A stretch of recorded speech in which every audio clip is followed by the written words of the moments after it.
4, verse 26. When you find it, please stand.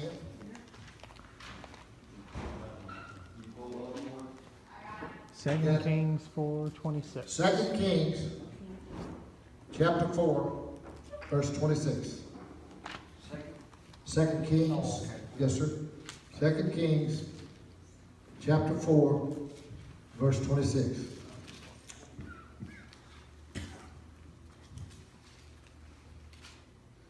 Run now, I pray thee, to meet her. Say unto her, it is well with thee. It is well with thy husband. It is well with the child. And she answered, it is well. Miss Barbara, would you lead us in prayer, please? Dear loving, kind Heavenly Father, Lord, we just thank you for this church, Lord, and what it's meant to so many people through the years, Lord. Lord, I just thank you for all the ones that's on our membership, Lord. And I just pray that you convict their hearts, Lord, wherever they're at right now, Lord. And let them know, Lord, that they need to be in your house, and especially, Lord, in these latter days, Lord. So much wicked everywhere you turn, Lord. We just want to keep our path straight, Lord, and keep our eyes on you. And Lord, this is the best place to learn that, Lord.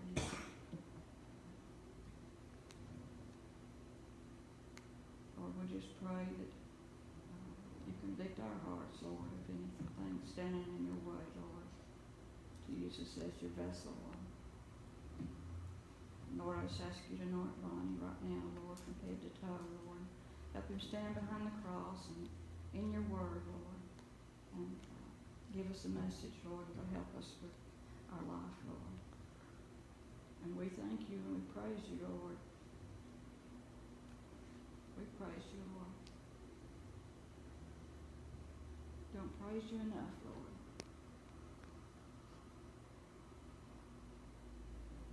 In your Son, sweet and wonderful name of Jesus, I pray. Man. Well, John told me you'll get out early today. You'll get out early tonight, but we're going longer next Sunday, okay? I got to go on Sunday tonight.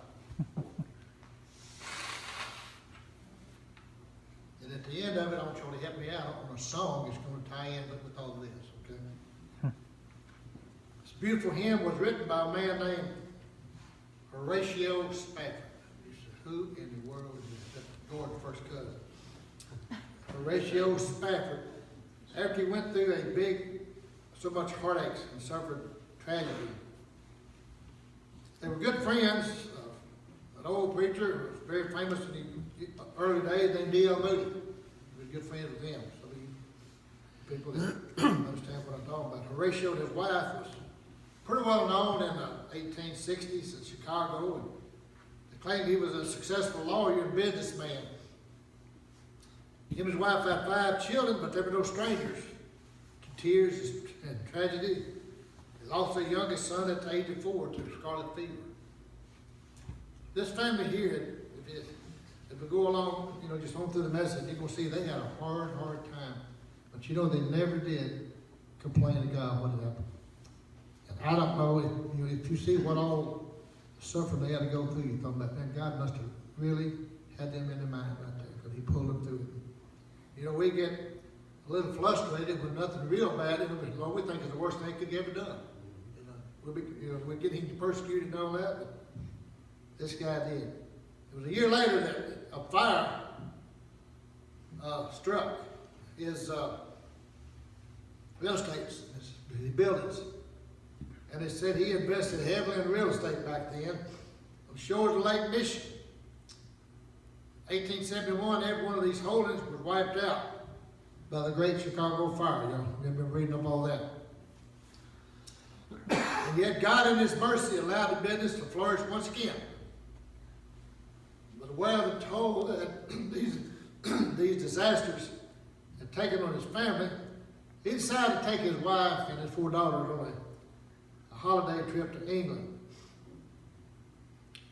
And not only did he need the rest, but D.L. Moody, who was preaching there in England, would need his help. Moody was traveling all around Britain, and and was wanting Horatio to help him out on some campaigns and revivals. So one of his great campaigns, he planned on joining him in late of 1873. So the Spaffords traveled to New York in November. They were to catch the French steamer called the Villa de Havre. I think H-A-V-R-E. How do you pronounce that, brother? H-A-V-R-E. Hammer. Okay. Okay. Anyway, that's what you call it.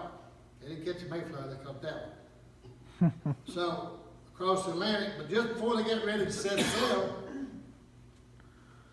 a last-minute development forced Horatio to delay. But he wanted his family to still go on. Because he had worked hard and the fire had been just devastated them. But he wanted not to ruin the family holiday. He persuaded his family to go as planned. And he would take another ship to catch up with them. That was his plans, and his daughters and his wife sailed east to Europe. Only a few days on their journey, and this is a true story, okay? On the ways on their journey, their ship collided with a powerful iron-hulled Scottish ship. Suddenly, all of those who were on board was in grave danger. The ship sank in 12 minutes. Anna stood bravely on the deck with her daughters, Annie, Maggie, Bessie, and Tanetta, clinging desperately to her. Her last memory had been of her baby being torn violently from her arms from the force of the wind, the water. Anna was the only one saved from that. And she just hung on to a plank of wood, which floated under her unconscious body, and she kept hanging on. She was just floating on that wood. They said a sailor saw what was going on in a small boat. So he went over there to check them out, and he spotted her into the boat, and they were picked up by a larger vessel, which in 9 days later landed them in Wales. From there, she wired her husband a message which read, "Saved alone.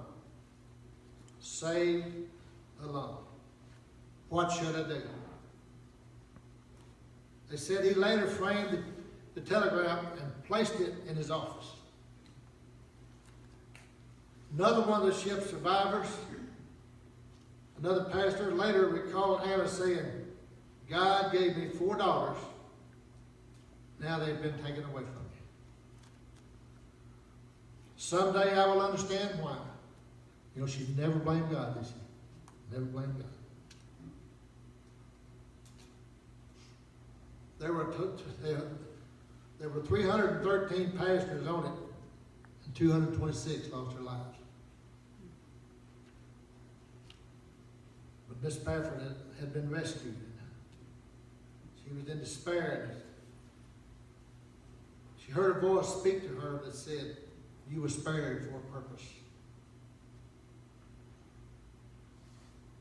And she immediately recalled the words of a friend.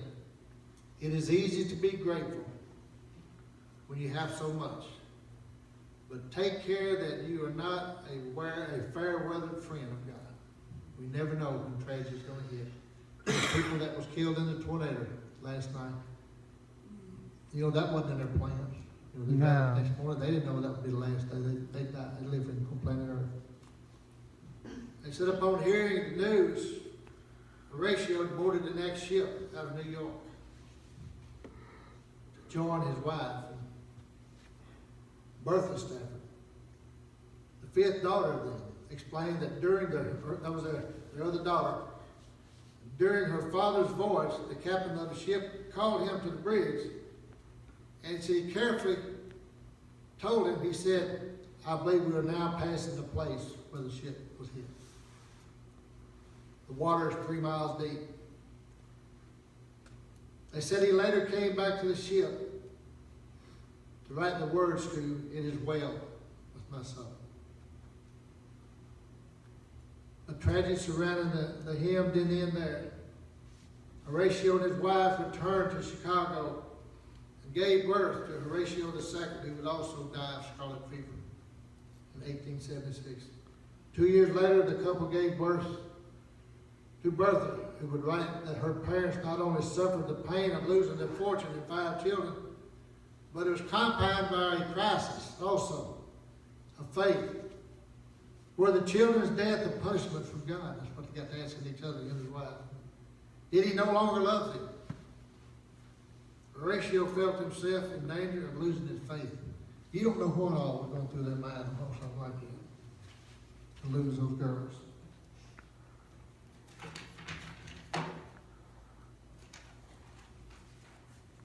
She gave birth in 1881 to another daughter named Grace.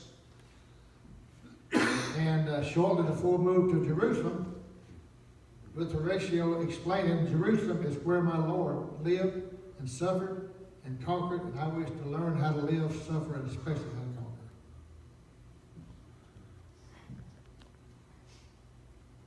The family would remain in Jerusalem and would set up a children's home. And like his children, he too would die tragically. That's a lot of deaths in one family. Some reports claim he began to suffer delusions, that he was the second Messiah, while his family insists it was just malaria fever that he had come down with. And they said that caused the mental confusion. But anyway, the tragedy surrounding the hymn did end there. A man by the name of Philip Bliss wrote a song called Villa de Havre, which is the name of the ship that took the lives of the Spafford 4 daughters. The hymn was first sung by Bliss himself before a large gathering of ministers, hosted again by D.L. Moody, November 24, 1876. Okay, now this gets even worse. Just 1 month later, on December 29, 1876, Bliss and his wife were traveling to Chicago by train. As the train passed over a trestle in Ohio, the bridge collapsed and the passenger's coach plunged 75 feet into the icy river. Philip was able to rescue through a window, but his wife was pinned in the wreckage. As he went back to free his wife, a fire broke out in the wooden cars and burned both up beyond recognition. 9 tragic deaths surround that one hymn, It Is Well. And yet those affected by them could still say, it is well with my soul. What do we do? Well, Matthew 28, verses 19 and 20 says, Go ye there and teach all nations, baptizing them in the name of the Father and the Son and the Holy Ghost.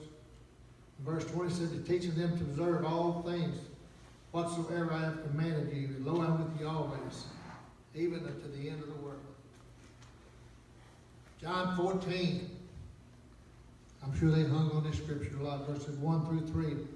Let not your heart be troubled. You believe in God, believe also in me. In my Father's house are many mansions. If it were not so, I would have told you. I go to prepare a place for you. If I go and prepare a place for you, I will come again and receive you unto myself. Where I am, there you may be also. You know, we receive so many promises. A lot of them fall through. But when Jesus said, I will come again. The Lord said, you take that to the bank. Amen. Hebrews 13, verse 5. Let your conversations be without covetousness. And be content with such things as you have. For he that says, I will never leave nor forsake you.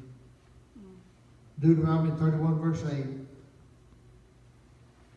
Mr. David, you can hang on this. And the Lord said, He it is that doth go before thee, he will be able with thee. He will not fail thee, neither forsake thee. Fear not, neither be dismayed. In closing,